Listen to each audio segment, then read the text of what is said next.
Hi, folks. A lot of familiar faces. If anybody doesn't know me, I'm Brian Shoup. I'm the Executive Director of Vermont Natural Resources Council. And Joey mentioned that we do have a special announcement. Following up with Jared and Sarah, they demonstrated that public policy matters, that we do have a path forward that can achieve our climate and energy goals. And in a moment, I'm going to ask Miro Weinberger, the mayor of the city of Burlington, to come up and make an announcement. Before I do, I'm not going to make a big introduction, a biographical introduction of Miro, other than to say he's been mayor since 2012. And watching him work and working with him on some things, I have two observations about his work with the city of Burlington. One is that he recognizes that local action and local leadership matters. That's especially true given the dereliction of the Trump administration and the foot dragging that's going on in Montpelier with the Scott administration. The city of Burlington has a legacy of taking on big challenges, taking on global challenges and making it work for them. And Miro is certainly living up to that legacy. The second thing about Miro that I've noticed is that he understands there is no silver bullet. There's no one-size-fits-all solution. We need all sorts of programs and policies and tools and projects to address climate change. And we've been really happy at VNRC to work with him on promoting smart growth and downtown redevelopment, providing transportation options to make the city of Burlington as walkable and bikeable and transit-friendly as possible. We're very hopeful that their work to capture the waste heat of the McNeil plant to heat those downtown businesses and homes will come to fruition quickly. While it's not necessarily a climate issue, with rising temperatures, we're going to have bigger challenges cleaning up Lake Champlain and other waters. And we've been pleased to support the mayor's efforts to improve their stormwater infrastructure and wastewater treatment facilities to address water quality problems in Lake Champlain. And then finally, Joey and I were really proud last spring of 2017, after the Trump administration pulled out of the Paris Accord, to stand on the lake of the shore of Lake Champlain with the mayor and with the coalition of mayors that he put together, and at his urging with Governor Scott, to commit Vermont cities in the state of Vermont to continuing to strive towards meeting the goals of the Paris Climate Accord. And Miro's here today to follow up on that pledge to meet our climate goals with a special announcement. Come on, Miro.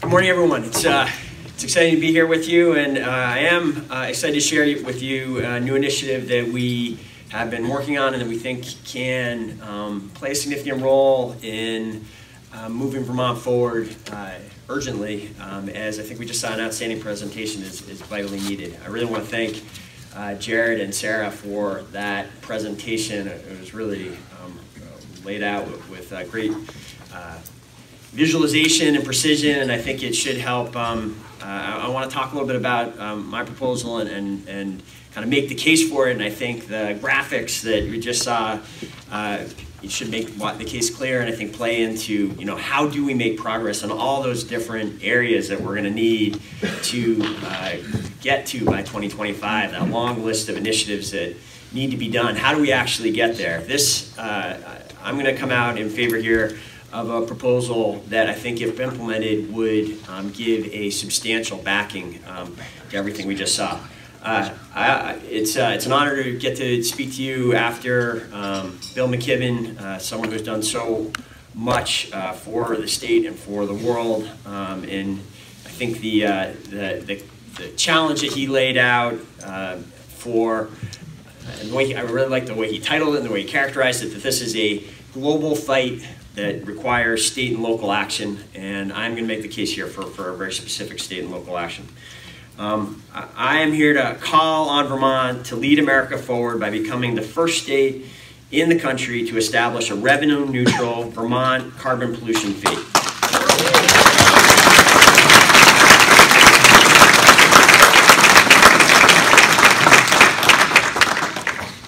Vermont should lead on this issue, as we've done in so many other areas. However, the road ahead will be harder if we act alone. So in addition to that position, I'm also announcing today a coalition of mayors, the Northeast Mayors for Carbon Pollution Pricing, to advocate for carbon pollution fees in state legislatures around the region.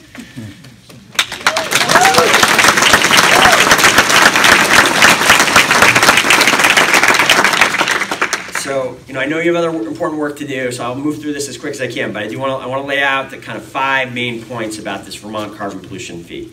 1, although the problem of climate change is international in scope, we are at a moment in America today where urgent action is required at the state and local level. 2, a state carbon pollution fee is the most transparent, comprehensive, and simple policy intervention we can make.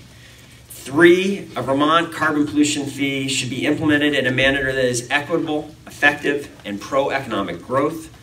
4, a properly designed carbon pollution fee will create Vermont jobs and protect the economy, not hurt it, much like the argument we just heard from Sarah and Jared. And 5, this is a battle we can win, just as we have won so many before. So I'll begin with the case for local and state action. I don't have to tell this crowd, I know, especially after we just heard from others, that we face a real and increasingly severe consequences from our lack of progress on climate change. In recent months, we've been reminded of this virtually every day by biblical-level calamities throughout the country. With wildfires that move at the speed of a football field every second, with superstorms the width of Colorado, and algae blooms depriving hundreds of thousands of drinking water, Americans have suffered greatly in 2018 already from climate impacts. As bad as the recent months have been, it will get much worse soon if we don't do enough. The United Nations Intergovernmental Panel on Climate Change report released last month made it clear that we as a global community have just over a decade to slash carbon pollution 45% from 2010 levels to have a chance at mitigating some of the worst impacts of climate change. And yet, at the very moment in which urgent American action is critical, we face at least 2 more years, God forbid 6, of leadership by a president so hostile to climate action that he is actually taking the country backwards, undoing the substantial progress towards carbon regulation made at the federal level under President Obama. Fortunately, there's an alternative to national environmental progress, and it's a route that has been trod many times in the past, and that's a route that goes through the country's states and cities, which are our national laboratories for public innovation. I want to give you a couple quick examples of this. 1, renewable portfolio standards, through which states require utilities to increase the supply of renewable energy to customers. This is something we've gotten very used to today. Iowa created the first RPS in 1983, and because of their early movement, they today remain the leaders in the nation on wind energy, with nearly 37% of Iowa's electricity coming from wind power. That impressive accomplishment dramatically reduced Iowa's reliance on coal, created thousands of jobs, and attracted billions of dollars of capital investment to Iowa. But it did something more than just impact Iowa. It triggered a domino effect with impacts that went far beyond its borders. Today, nearly 40 states have established RPS policies or goals, from red states to blue states, from coast to coast. Vermont was actually one of the final states most recent states to adopt such a policy. The National Renewable Energy Laboratory has studied this, and they credit these state policies with driving forward roughly half of the growth in renewable generation and capacity since 2000, over the last almost 2 decades. That is real leadership and real change driven initially by one state taking action, even in the absence of federal action. There's a couple other recent examples just to point out. The Frank R. Lautenberg Chemical Safety Act created new toxic standards and gave the EPA the authority to protect vulnerable populations from toxic chemicals. That started with state action. And the Massachusetts state healthcare system was the template. After being implemented in Massachusetts, it became the template that President Obama used to launch the Affordable Care Act. Cities, too, have been a source of climate progress, and Burlington is a great example of that with a spectacular track record over the last 30 years. The conservation effort that was mentioned started early in Burlington in 1989, and since then, we actually use 4% less electricity today than we did in 1989, which even adjusted for population growth is a dramatically different trajectory than the rest of the country has faced. In 2014, a decade after making a pledge as a city to move away from nuclear power, making a dramatic decision to move away from nuclear power, Burlington earned the honor of becoming the first city in the nation to source 100% of its electricity from renewable generation. Since we got to that milestone, we've doubled down on it, and we are now working towards becoming a net zero energy city across not just the electricity sector where we're there, of course, but also the thermal and ground transportation sectors for the reasons pointed out earlier. Since setting this goal, we've launched a variety of programs to move us towards strategic electrification of our automobile fleet, including the most generous, largest electric vehicle incentives in the state, and forthcoming a special rate that we will charge EV customers if they charge in off-peak hours, which will make it far cheaper to fill up your electrical vehicle than to fill your gas tank. In further pursuit of this goal of becoming a net zero energy city, we are in the process, working with very skilled consultants, of completing a roadmap that will outline the path from where we are now to net zero as a municipality, and that roadmap will be out in 2019. But despite this progress in Vermont's largest city and comparably aggressive action at the state, we are falling behind the goals that we've laid out. As was pointed out earlier, we are up in our emissions 16% since 1990, which is a far cry from the statutory goal of reducing emissions by 50% by 2028. Clearly, we have much more to do. Vermont must lead, not wait. So how should we lead? Pardon that. How should we lead? I recognize there are a variety of ideas, and I'm the champions in the room on many different ideas, and I think we should explore all of those. In my view, however, a fee on carbon pollution is the most transparent, simple, and efficient way to reduce greenhouse gas emissions and would give a tailwind to all the other Vermont efforts to combat climate change being led by the people in this room.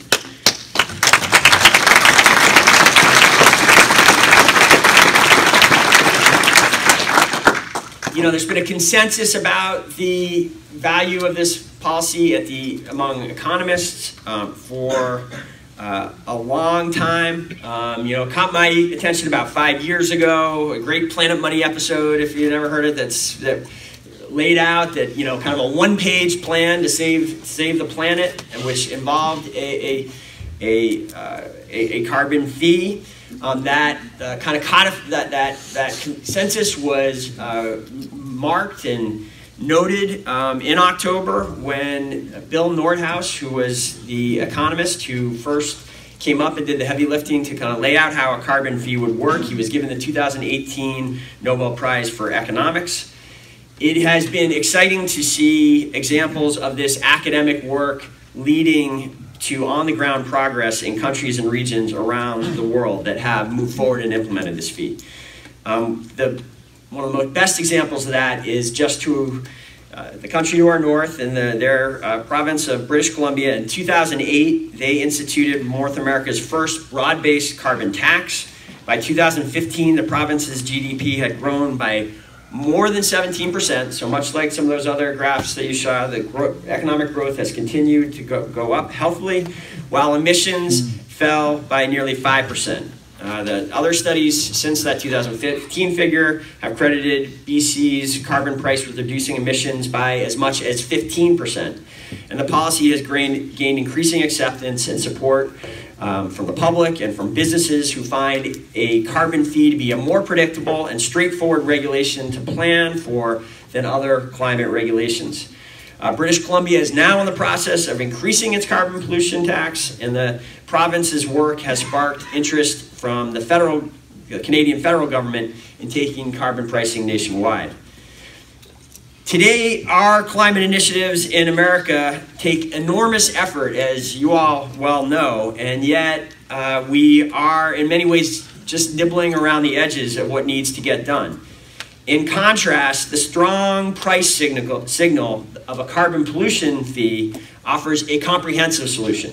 With this one move, we can create wind at the back of all of our other work to address the causes and the impacts of climate change. Let me give you just one concrete example of what I mean here, because it's one that we're grappling with right now in Burlington that I think kind of brings home how a carbon pollution fee would really change the status quo on the ground. For 30 years, we have been trying in Burlington to create a district energy system. We have a biomass facility called in the Intervale in Burlington that burns sustainably harvested wood chips, provides about 40% of the city's electricity in doing so, but does so very inefficiently. We only, it's an old piece of equipment, it only burns at about 25% efficiency.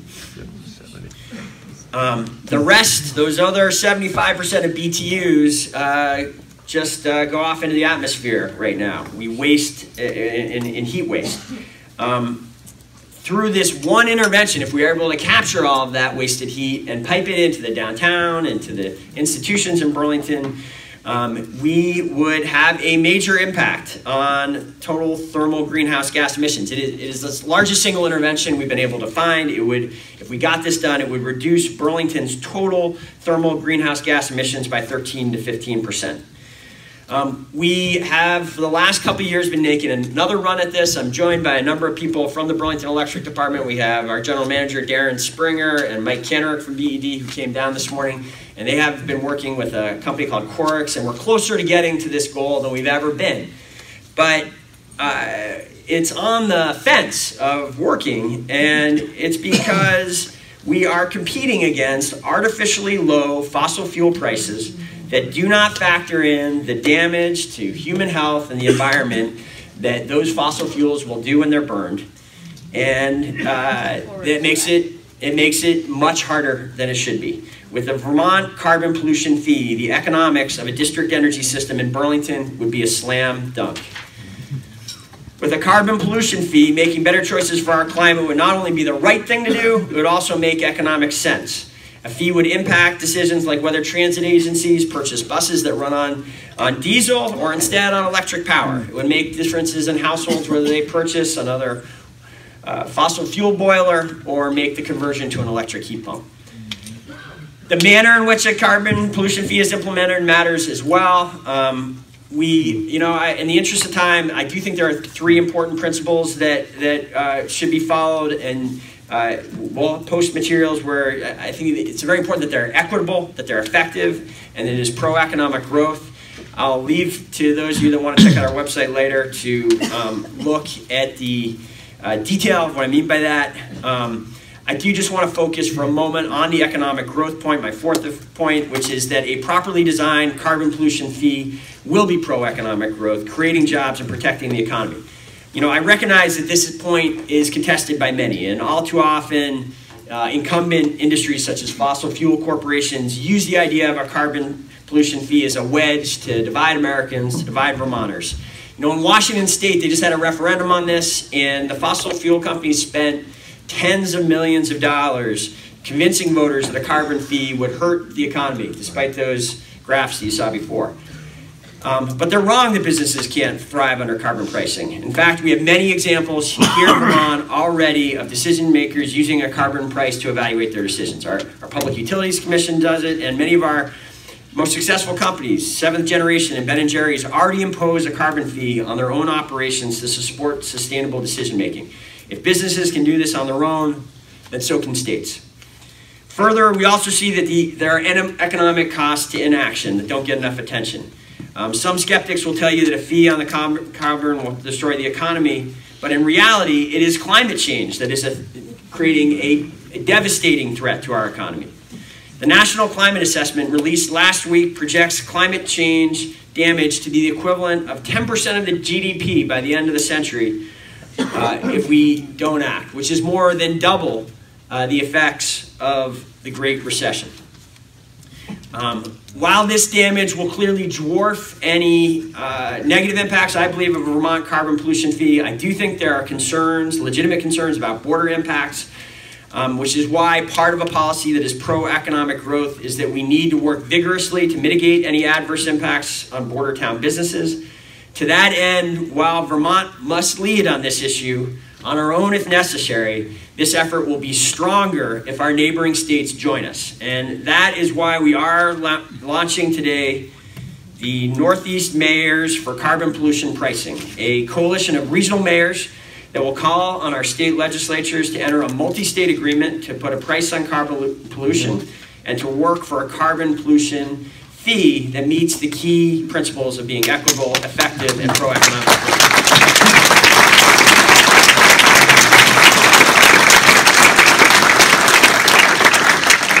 It's only been working on this coalition for a few days, but already we have great mayors in 3 other states, Massachusetts, Connecticut, and New York, that have signed up to support, become a part of the leadership of this coalition to help us secure other leaders.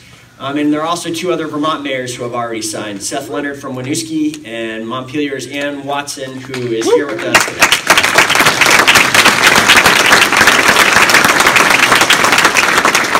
Ann has long been a champion for these type of initiatives as one of, who's been very active in the Essex Plan, which has been talked about in past years. I'm going to leave you with one closing thought. You know, I know there is great skepticism that Americans will ever accept a carbon pollution fee. Many believe that our Americans are so opposed to new government taxes and fees of any sort that proposals such as the one I've just made are politically toxic. Even here in Vermont, politicians have acted that way and treated carbon pricing as a third rail. This moment we're in now reminds me of the pushback that Vermont mayors faced 5 years ago in the weeks, almost 6 years ago, in the weeks after the shooting of 20 first graders in Newtown, Connecticut, when 4 Vermont mayors stepped forward and called for gun violence reforms. You can't do that, you know, the critics said. You certainly can't do that here in Vermont. It will never happen. Well, last winter, the leaders of this state stood on the front steps of the Capitol building behind the governor's wooden desk, and he signed 3 bills that proved those predictions wrong. The same transformation and progress is possible with carbon pricing. America has overcome great environmental challenges before. The air we breathe today is cleaner than it was a generation ago, and so is the water in our lakes and streams. The threat of acid rain that hung over Vermont when I grew up here in the Upper Valley has been tamed. By acting now on carbon pricing, Vermont can break the gridlock that has held America back on climate reform for far too long and lead the country away from the dark future we are headed towards today. I have great hope, and I look forward to working with all of you to make this strong step towards fighting climate change a reality. Let's get it done. Thank you.